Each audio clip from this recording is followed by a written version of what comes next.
Right, so today we're back to two beards. Gaz has got a little bit of a beard from what I can see, so we'll be two beards and a bitch. Um, Yeah, Barely. Jordan had an explosion in his mouth. We'll just he leave it looked at like that. a sloth from the Goonies. Apparently, it was.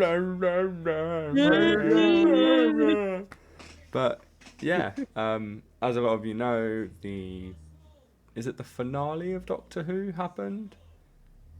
So we've had episode part one of two. So episode two is due to air this Saturday, and it's going to be worldwide at the same time, I gather. Okay, So by the perfect. time we get This this comes episode out out, sort of thing, it will be bang on It'll be schedule. bang on yeah in full schedule. flow. Cool. So, me and Jade, we were speaking off camera, haven't actually watched it since Doctor Tennant, David Doctor Tennant, Tennant's. I'm getting everything mixed up. David Tennant's first run, I would say. last Yeah. run. Well, no, because he's been back. But I watched him regenerate. That's how I knew, and that's where he died with me. That was it. I saw him regenerate into Matt Smith, and I went, goodbye. Okay, cool. So me and Jade left Doctor Who at the same point. Gaz, on the other hand, has powered through like an absolute champion. Oh no, no. Just to correct this, that's when I started. Oh, I missed Tennant because it was kind of weird. I got married in 2010 when he went, but before that, I never really was interested because I was busy courting. Um, so oh, that's the 14. best way. It was just timing. Um, but yes, that's when Matt Smith was kind of my doctor, kind of up until recently. Hashtag not my doctor. Not my doctor. Yeah, I'll appreciate what he did, and he introduced me to it, and he was for a long time my favourite. But David Tennant has kind of taken the reins for me on that basis. Okay. Correct So answer. I'll run through sort of a very, very brief history of what happened in between Tennant, Matt Smith, and all that. So, of course, Matt Smith was a doctor for 3 years. He had the Ponds as companions. And the great thing about his doctor storylines were that he had one sort of storyline carrying through. Not going to get too deep with it, but I love series where plot lines carry through to the end. And then I appreciate that Tennant's Doctor had somewhat of a situation with that, but Matt Smith's series were run very much like that. And you could actually watch the beginning to the end of Matt Smith's run, and it all tied up nicely at the end. So I'd argue that was good.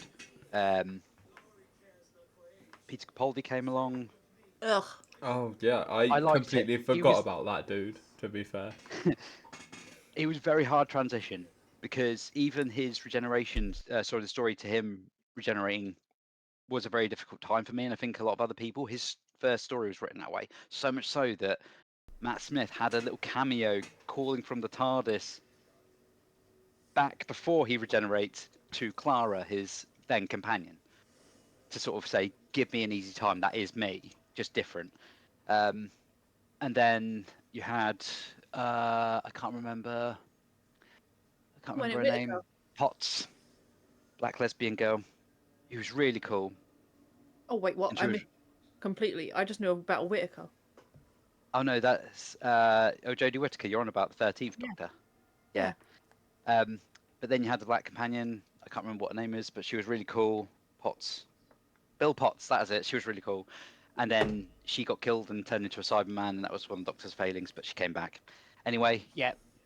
Peter Capaldi then regenerated into Jodie Whittaker. Yes.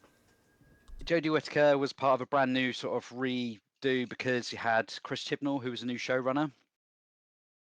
I would argue that it wasn't terribly good. I tried to watch that series. I was all up for a female doctor. I thought it was an absolutely brilliant idea, but then unfortunately it didn't go as well as planned for me, and I got into 4 episodes before I gave up. Oh, I'm Why? And it surprised you was made never. it 4. I'm not gonna I lie. really pushed through, and I think it was where they did. They they went away from before where they had sort of overarching storylines in a series, which I really enjoyed. Like I said about Matt Smith, Peter Capaldi kind of kept up with that. Um, unfortunately, they kind of steered away from that, and it was just one-off episodes. Kind of come back to the Tennant sort of era sort of feel in that regard. No means am I saying it was anything like Tennant's episodes, because I have seen some of them and I think they're really good. But unfortunately, I lost interest, and I think that happened a lot with people. And that's where Doctor Who was sort of dying, and it was understood to be closing in on cancellation. And that's when they got back the showrunner who was doing Doctor Who with David Tennant. And it's coming up to 60th special. So what happens at the end where Jodie Whittaker's going to regenerate? David Tennant comes back. And it's a wonderful scene because she regenerates into him. He actually comes with his own clothes. You know how they usually regenerate with the previous clothes? Yeah. He Yeah. actually came in with his suit and booted already. So it was His really, really signature suit unusual. and the Converse, and yeah. The Well, Converse. yeah, a new version, but it was very much Tennant. And the great thing is, the first things he says is, "I know these teeth." Relaying back to when he first regenerates, like, new teeth. So it's like really funny, and he's like, "What? What? What?" And that's how it ends at the end of that episode in 2022. So you're like left thinking, "What the hell is going to happen?" He's gonna come back. It's gonna be great Yeah. again. We're gonna love this again. And then it doesn't. Well, that's the great thing. So they do 3 specials at the end of 2023, which I'm very excited for, even though I've not watched masses of Tennant. Pardon me. And he meets up with Donna again, and you know how that storyline was left. And I'm not going to go too much into it, but they resolve that. So if you ever want to go and watch it, go and watch it. It's great. I'll only touch base on some of the elements. I'm Do you probably think not you'll gonna go and watch it. I'm not No? gonna lie, Gaz. Okay. Yeah. If you want to spoil, mate. The wonderful thing is, the first of that special, the Doctor lands in Camden, and he just so happens to end up in the path of Donna. Because he sees her struggling with these boxes. You can't see who it is. So he goes to help her, lifts off the boxes and realizes it's her, puts them back, and tries to wander off before she lets anger off again. And it's wonderful because you find out about the fact that she's got a trans daughter called Rose. Oh. Yeah. And it's absolutely wonderful. And the thing that you find out, basically what happens is the Doctor is left in a position where he needs to tell Donna about the past. She needs to remember because he's stuck in a place where they both need to do something. And if he gives her the ability to do something like she was the Dr. Donna, then she'll save Earth. And he has to make her remember. And it's very much like Bucky in not Winter Soldier, Civil War, where he has to say key words to make her remember. Okay. But the great thing is she survives because she has a daughter who shares a symbiosis with her with that Dr. Donna thing. So she gained it through being born. Yay. So that's how Donna survives, because she shares this doctor thing with the daughter, but then they relinquish that once everything's said and done. So that was the end of the first episode. The second episode was brilliant. I loved the second episode, and this is where this is vital. It's called Wild Blue Yonder, and what happens is they go into the TARDIS, and the TARDIS has been redecorated because it likes to redecorate itself every time someone regenerates. And there's a coffee machine on the TARDIS console, and unfortunately Donna spills coffee over the TARDIS console. I gather again because she says, "I've done it again." And so the TARDIS goes haywire and it takes off. Before they end up where they eventually end up, they actually cross paths with Sir Isaac Newton. They get stuck in a tree and they just got their heads poking out the TARDIS doors while they're in the tree, and they accidentally change history. They change the word gravity to mavity because they confuse Sir Isaac Newton. And the funny thing is, this is something that's playing even to today. Anytime gravity is mentioned in Doctor Who, mavity is said instead. And it's a brilliant joke. Anyway, TARDIS takes off again, and they end up on the edge of the universe in this spaceship. And the Doctor's like, "I've never been out this far before. This is really strange." And what they find on this ship is two creatures that are trying to emulate them. They haven't had form. That's how bizarre and weird this place is. That they find these two physical creatures, Doctor and Donna, that they actually start becoming them. And there's this one particular point that's very important where the Doctor and Donna are stuck in a corner. He doesn't know what to do because the TARDIS has had to run off because it senses danger and he's got no sonic screwdriver. He pulls out a shaker of salt and he pours it round himself as a last minute resort. And he says, no demon, vampire, or monster can get past this circle of salt without counting every single grain. And then the monster goes, but that's a superstition. But how do you know it's not real? The Doctor unwittingly creates a superstition on the edge of the universe. This is strong enough to actually enter into the realm of fantasy. I'll go more into that with the explanations that go into it, but unwittingly, the Doctor has caused chaos with that. Anyway, the episode continues and they live to see another day. They go into the third episode, and this is called The Giggle. And the great thing is, this is with, I'm going to feel terrible for saying this, but I don't know what the actor's name is. Neil Patrick Harris Oh God, plays. I remember seeing this one. Spice Up Your Oh. Life. Yes, yes. He plays a character called the Toymaker. The Toymaker is actually a character who existed in the first Doctor's run, played by Michael Gow, who was Alfred in Batman 1989. Yeah, I The remember seeing Toymaker, Neil Patrick Harris that in a yeah. Mhm. absolutely brilliant, wonderful role, plays it so well. Anyway, he's the Toymaker. He's a god of games. The Doctor has, by doing this one thing, allowed superstition and creatures and everything else come into the universe. So Doctor Who's not just like a real science fiction show anymore. There's actually an element of fantasy to it. So much so, I would argue, the last 2 or 3 years have been based on this element, and it's created a lot of interest and mystery with the show. Right at the I'm jumping the gun here. It's brilliant. It's wonderful. You see them battle against the Toymaker, and it's all based on game. The rules of the game need to be abided by. You can't cheat. So he always has to challenge each other with games. Best out of 3, for example. And the game that they're playing is continued on from when the Doctor first fought him way back in 1960 odd. Oh my god. And Long-term and storytelling at its finest. this is why this is so brilliant. They've really gone for like the long haul of trying to make this fun. Anyway, as the Doctor is battling the Toymaker and he's really trying to appease to his good nature and trying to save people at the end of this episode, the Doctor suddenly gets shot by the Toymaker by this galvanic laser. And as he's shooting him, he's saying, by your own rules, you've decreed, I played the first game with the first Doctor. I played the second game with you as a Doctor. Now I want to play the third game with the third Doctor, or the third one long.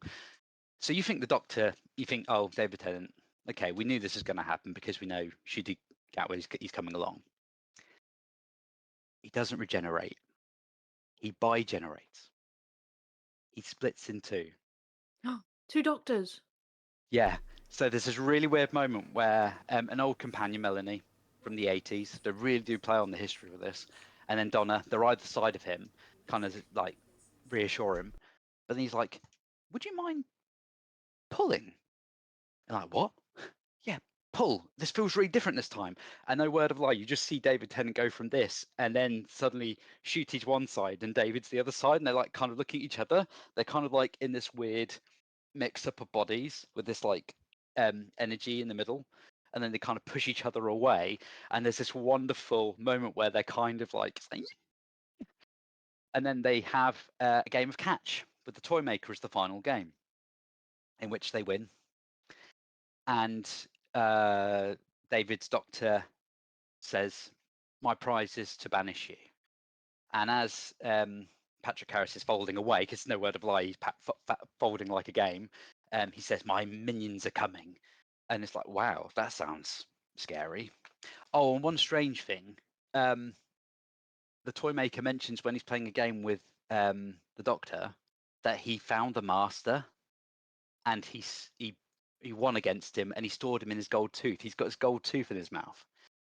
When he gets banished, the tooth is left remaining, and you see a mystery hand grab the tooth. It's like, who's got the Master now? But there's this wonderful moment where David's Doctor and Ncuti's Doctors, David's like feeling really bad about things because, as you know, the Doctor, he goes through a lot of turmoil and trauma. Mhm. And since you've seen Tennant's Doctor, he's lost companions along the way. And as well as that, in the 13th Doctor's era, many people in the galaxy died. There was actually a wave meant for her at the time and killed loads of people, called the Flux, I think it was. Anyway, I call the 14th Doctor the Trauma Doctor because there's a point where the 15th Doctor, Ncuti, is actually really, really reassuring him, gives him a cuddle, and there was a real strong connection there where it's like, wow, could you imagine another version of yourself reassuring you? And there's real mental health sort of moment. It was a wonderful thing. Anyway, Ncuti's Doctor is now the Doctor, so he takes off in the TARDIS, and David Tennant's Doctor stays with Donna, and she says, you should stay with me because this is probably why your old face returned, because you need this. You need to rest.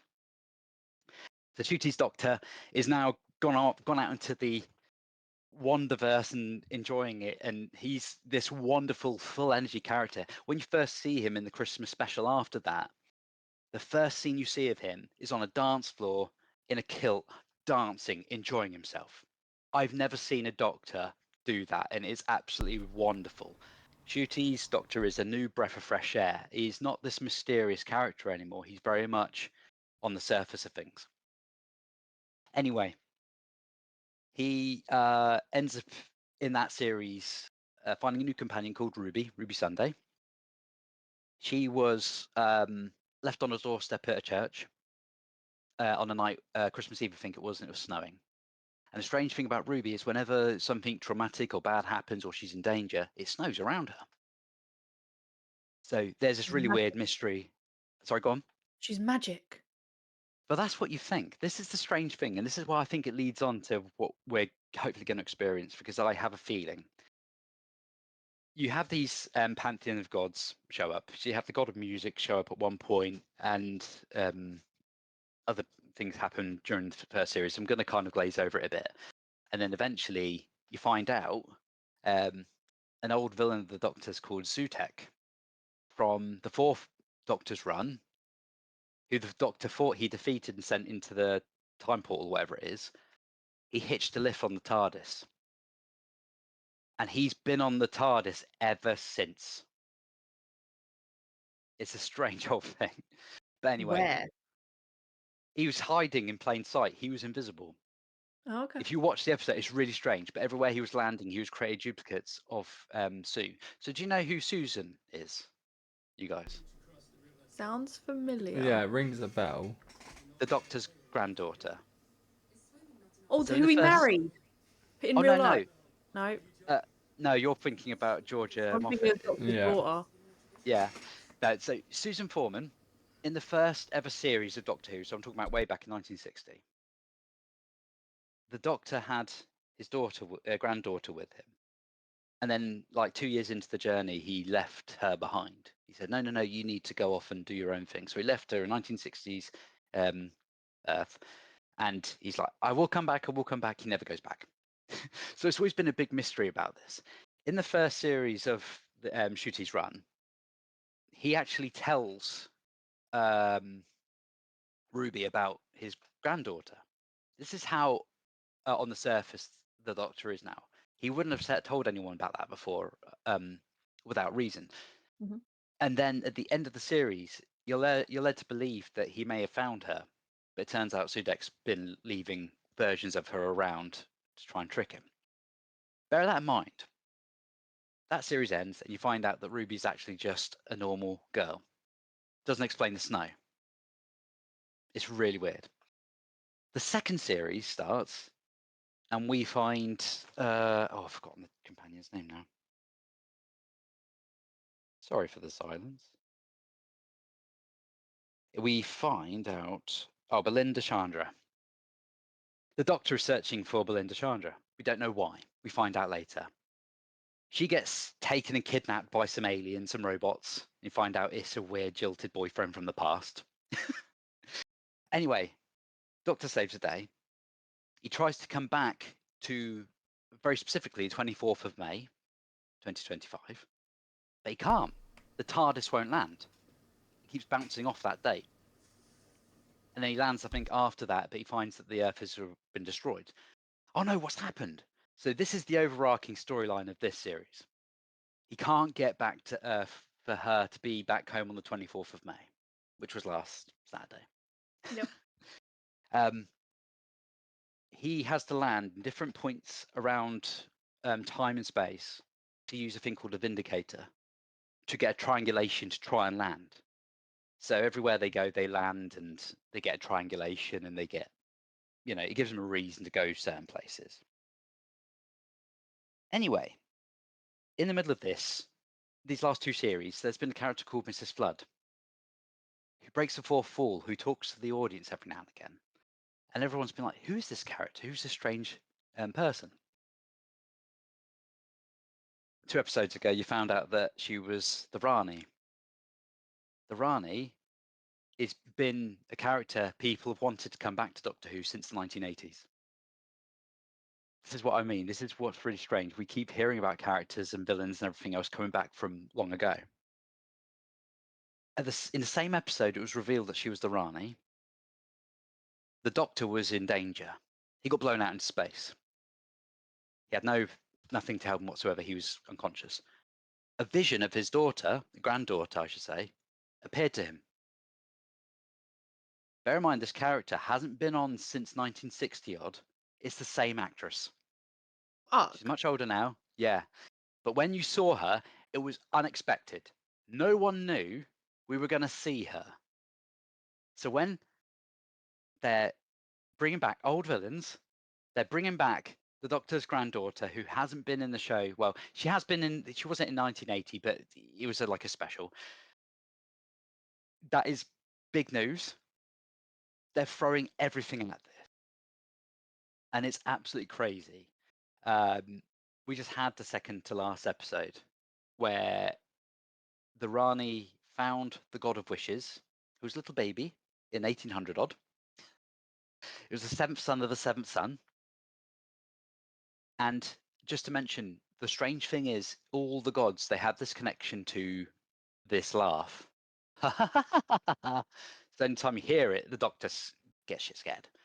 The baby does this. It's absolutely hilarious. So this last episode, the Doctor managed to actually push through and try and land there. But last thing we see are the doors of the TARDIS exploding inwards, and that's all we see. And the next thing you know, him and Belinda mind wiped. They're like being held under this wish, where they're in this idyllic 1950s, I want to say almost Fallout 1950s styled England. No one has any doubts. No one questions anything. You just go to work and you do what you're supposed to. And it turns out they've actually done this on purpose. This wish world, and that's what the episode's called, is based on the fact that if you have too much doubt, it will break the wish. And if it does that, it'll bring us back to the Underverse. And that's where the toy maker was from. And apparently there's one final villain coming back that I didn't even know about. And I had to look this up. But Omega is one of the first Time Lords, one of the geniuses that actually made the time travel possible for Time Lords. In his experimentation of making this possible, he got stuck supposedly in the Underverse, where his body became antimatter and unfortunately couldn't leave. Because if he left, he wouldn't be matter. He's got a god complex. He's able to see what's happened. And he's from about 1970 odd. He's coming back in the next episode. and everything was falling apart. All the buildings were falling through the ground, and the Doctor finally remembered who he was. And the strangest thing was, in this weird, idyllic fantasy that he was living, he had a daughter called Poppy. And the last thing he says is, "Poppy's real." I think that's what he says, but it's just what's suggested. So the Doctor might actually have a child What? that's been made real through this wish, That's and it's quite crazy. possibly going to be his granddaughter's mother, because an earlier episode he actually says, "I had my granddaughter before my daughter."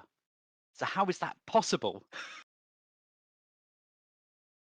It's all a bit timey-wimey stuff. I'm so sorry that was so long-winded to have to explain to you guys. It's the best way I can sort of. No.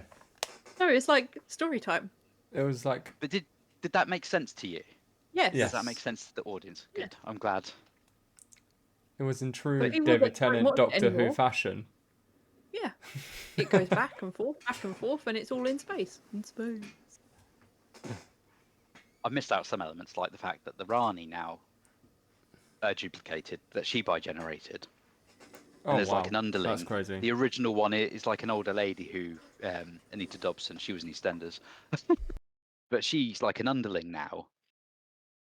But honestly, I'd say if you ever wanted to sort of get into it, watch the 60th specials. But yeah, the fantasy of the gods and like for example, the Christmas special, not the last one, the one before this, it was goblins. It was goblins that were flying around in a wooden spaceship and learn how to Goblin time travel these nuts. with string. And the art of string is apparently time travel. It's really weird. So it opens up this whole new thing. And even when like the Doctor first came across another god called Maestro, who's the god of music, I think. As soon as he heard the giggle, he ran. He looked absolutely terrified.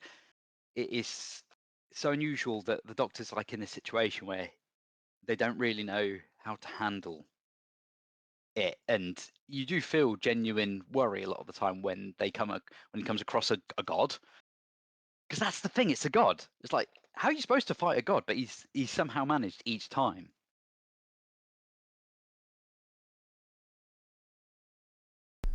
It's just a bit mad. Like, A little bit. it's just a bit mad. Like, Don't get me wrong, I Yeah. quite like the fantasy element coming Yeah. into it because I'm That's more of a really cool. fantasy rather than a sci-fi person. But goblins in space? Space Well, goblins. they don't really go to space, but the suggestion is that they travel through time through this art of string. So much so the Doctor actually gets upset when his companion suggests that it's kind of cool. I think, if I recall. I mean, But, yeah, traveling through time with string is pretty cool. Yeah. the way he says it's almost like it's rubbish compared to what I can do. That's poppycock. It's great though because there's some episodes, like for example, the Beatles are featured in one.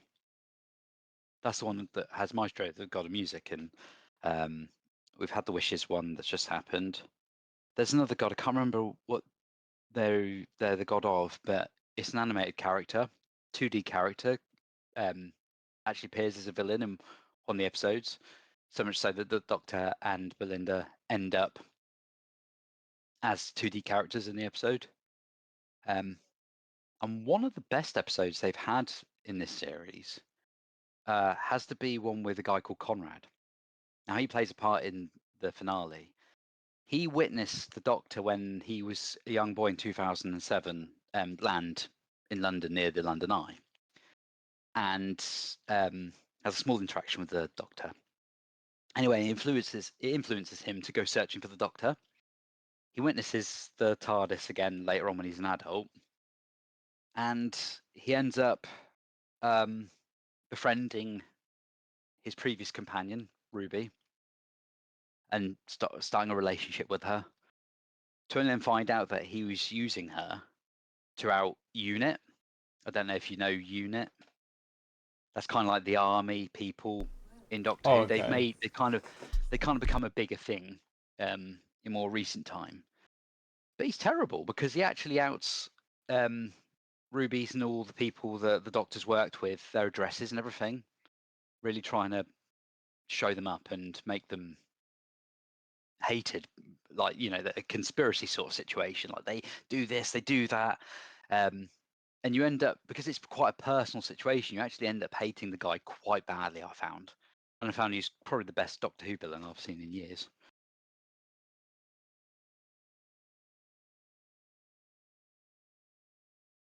But yeah, that's really it. I think it's going to be an exciting finale. I think it will be a wonderful thing to watch. And the fact that they're also airing it at the cinema as well kind of is a testament to how popular this particular series has been. It's certainly better than the last. Massive fandom anyway. Like, Yeah, it's a huge fandom. it's a huge fandom. Like, it's been going on for 60 odd Donkey's years. years. So, Well, it stopped in 1989, and it came back in 2005. yeah, but But even still, it's been on Yeah, the even screen still. for like 50, Yeah. 40 years, like continuously sort of thing together. It's a massive, massive fandom. absolutely, and the fact that the last revival, it's been 20 years. It's crazy to think that the show revived and it's lasted for 2 decades since. And I think it's just wonderful that it builds on this history, which it's continuing to do. And I love that it's giving us in droves answers, because it's really building on the hype. I just hope it doesn't take too much mystery away to leave us in a position of, oh, what happens next? I just hope Gallifrey comes back. That name rings a bell. It's the home planet of the Doctor. Yeah. So I do have a Doctor Who, like, sort of fanatic in the house, but as soon as Peter Capaldi came in, he fucked it off. So I was like, hey. so Gallifrey went because it was part of the Great Time War, Yeah. and then it came back. It was part of the 50th special. The episode that I actually got introduced to Doctor Who properly was the episode where they brought it back. Yeah. You just didn't know where it was. Then they finally found it in Peter Capaldi's era. Then he went and destroyed it again with Jodie Whittaker's Doctor. So like, why? And also there's a bit of a weird situation where apparently the Doctor is the reason the Time Lords have their regenerations. He's called the Timeless Child. Like, this child was found, and they sort of understood the genetics, and it turns out that was actually the Doctor. They made the Doctor special, which I'd kind of argue they shouldn't have done, because I thought what was so unique about the Doctor was that he was just this wonderful Time Lord who was a rogue and decided to wander off instead of do what everyone else was doing. But yeah, apparently the Doctor is this unknown origin, and that's how the Time Lords have got all these regenerations. So much so that the Doctors apparently had lives before the ones they can remember. And that was all the Jodie Whittaker storyline as well. I could go on and on and on. So, what do you think is going to happen in the last episode, and what do you want to happen in this last episode? So one of the trailers, Arani has said that if I get Omega's body, basically, I can bring back Gallifrey. So I think that's very clear that that's kind of what they're trying to do. And I suspect that they may do a get Gallifrey back, but can't find it again kind of situation. So that's like the hunt. Or much like the end of time, the last episode you would have seen, Gallifrey was coming back and then it didn't. So I guess Yeah. what I would like to happen, because I know they haven't got a set date for Series 3 at the moment, is very much going to go on a hiatus for the time being. But I'm pretty sure the hype that this is building up is going to very, very much confirm a Series 3 will be coming. I would just like there to be enough answers for all the questions that they've generated for doing this, and then just leave a little bit to look forward to for series 3. Nothing specific, because even like a lot of fans didn't know what was going to happen in the last episode we saw, because all you saw was at the end of the episode the TARDIS doors exploding in. Like, are they dead? What's happened? And the next thing you know, they're waking up in bed. There's a husband and wife kind of situation.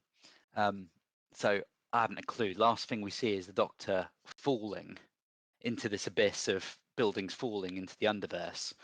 So heavens knows where he goes. I don't know where the TARDIS is. Don't know if he's got a sonic screwdriver. If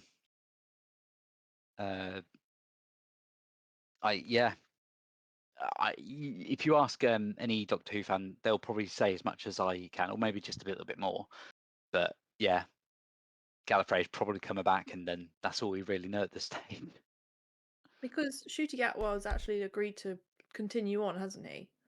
I believe so. I think I can see the guy having a lot of interest in doing other stuff because he's very good. Yeah, I mean, yeah, he is very good. Like I know him from Sex Education. Like, Yeah. and I love him as I think he's amazing in that whole series. He's the whole reason why I rewatched it, because I just wanted to watch him again. Just mainly for the fact of the way that he says Otis, Otis. It was fucking class, and the way he goes, Wash your hand, hands, you pig? dirty pig. Wash your hands, you dirty pig. Like me and Rob quote that all the time. Like, it's just iconic, and he is a fantastic human being as well. Like, he is so charitable and wholesome and down to earth. So I see why they chose him as the next Doctor, because yes, he is out and out gay. Yes, he is very part of that community, and he is very happy to promote things for that community and others as well, like the neurodivergent and stuff like that. So like, I see why they picked him. I'm not gonna lie. He's a sound guy. He's absolutely brilliant, and I think one of the great things about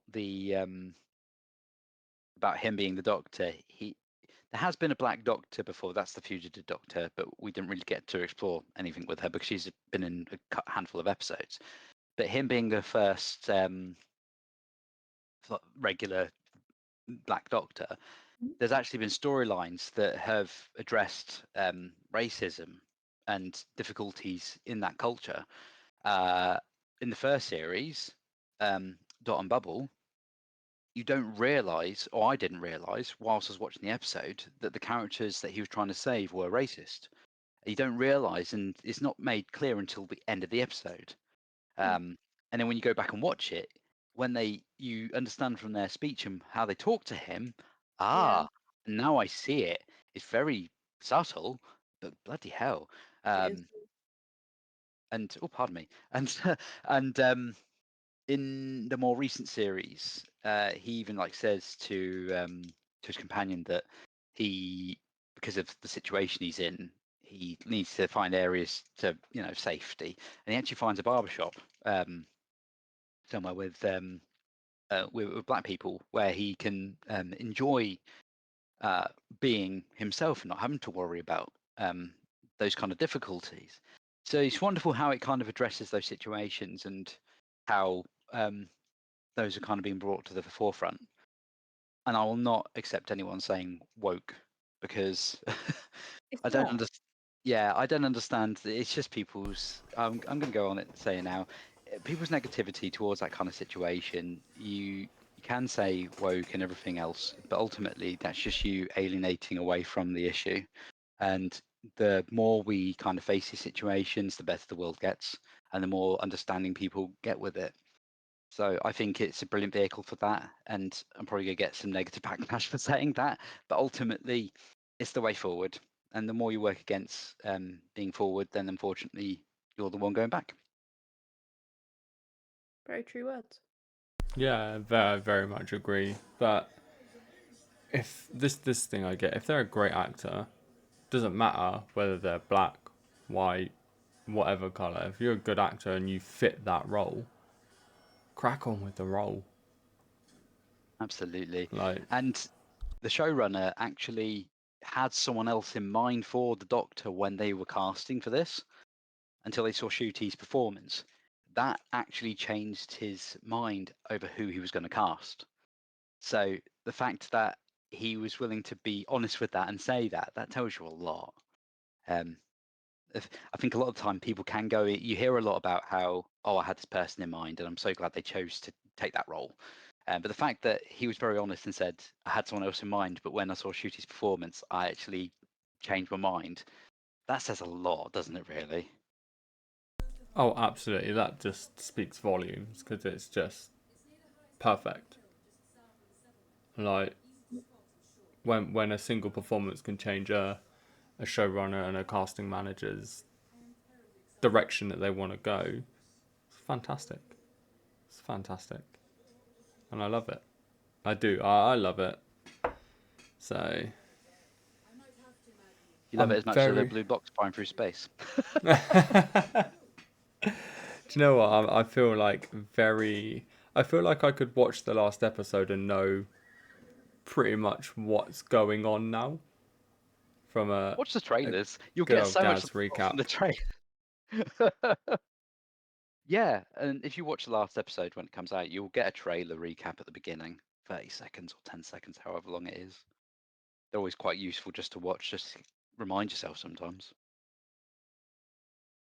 Yeah, absolutely. A lot of shows do it, and it's very helpful. So, yeah, I'm I'm Doctor Who clued up now. It's been a hot minute.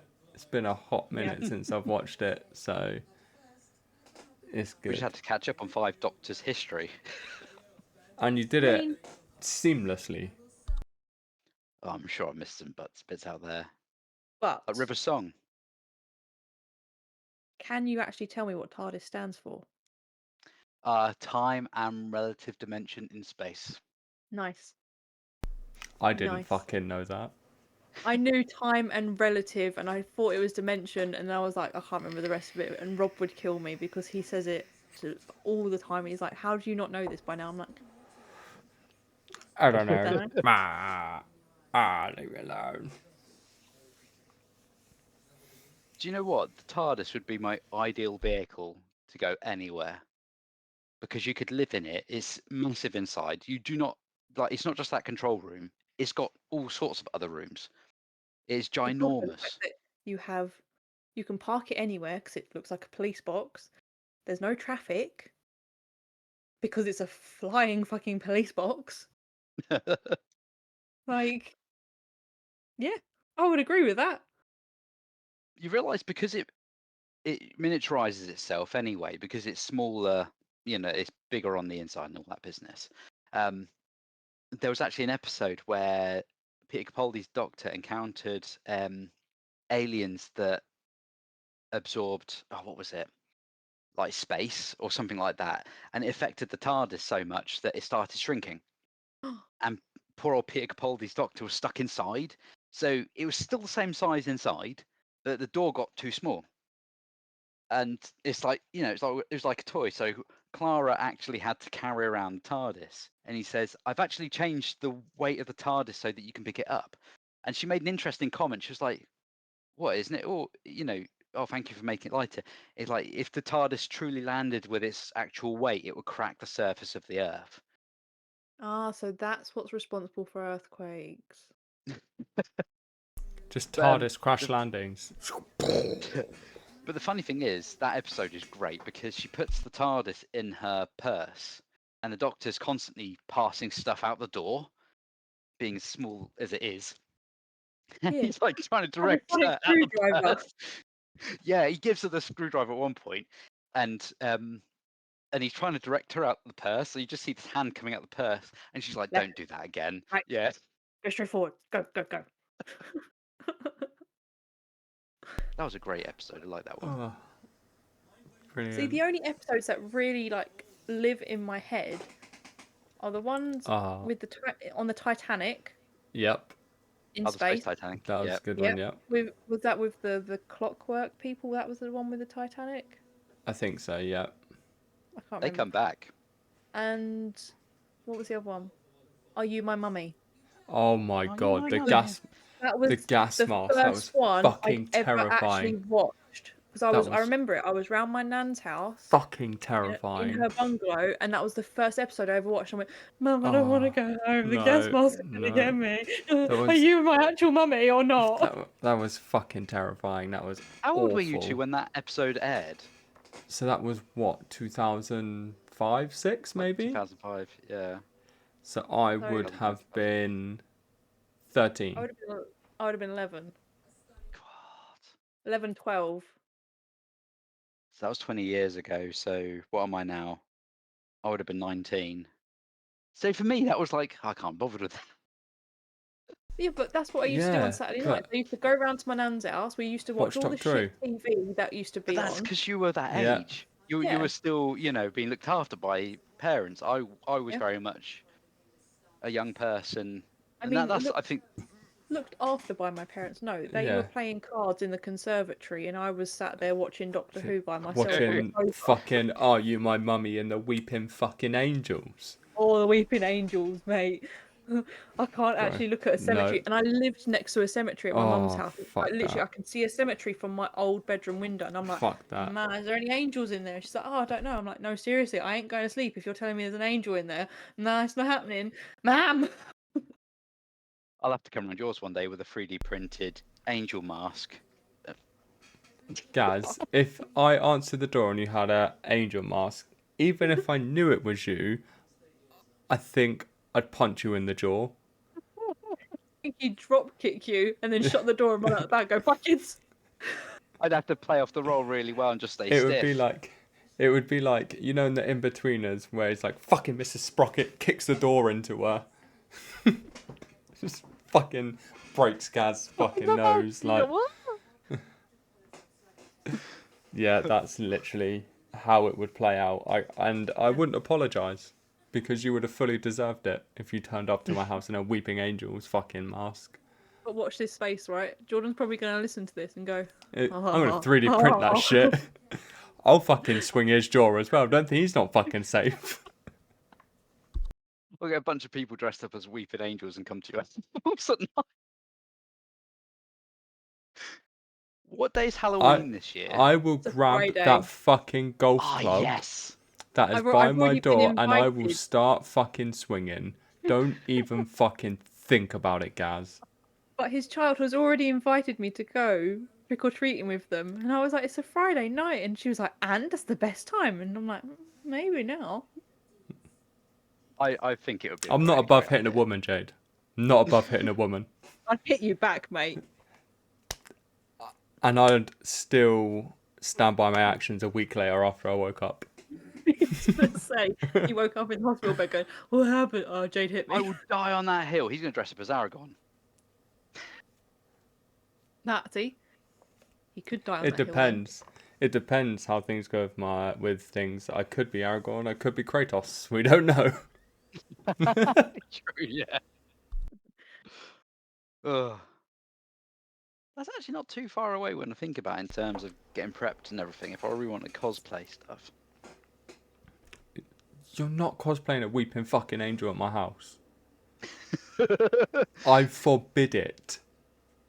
I forbid How easy is it. it to get a mask? I will absolutely convince you to let you in the side gate so you can stand at the side door or No. walk around to the back door No. and just be there, just standing there. I'll actually be arrested for murder, and Gaz's kids will be halfway to being an orphan. They'll be fatherless. No, father, help. £23.31 for a 3D printed. That's too much Weeping money, angel Gaz. mask. You've got things to worry about. It's too much money. Where's the file? I can print it. You've got too much. Guys don't like bills and energy and everything's going up. Like, it's just not worth Jordan, it. on the Like, other hand, fuck aha. off. Fuck off. I'm so glad that fucker's not in this episode. I'm so glad he's not here.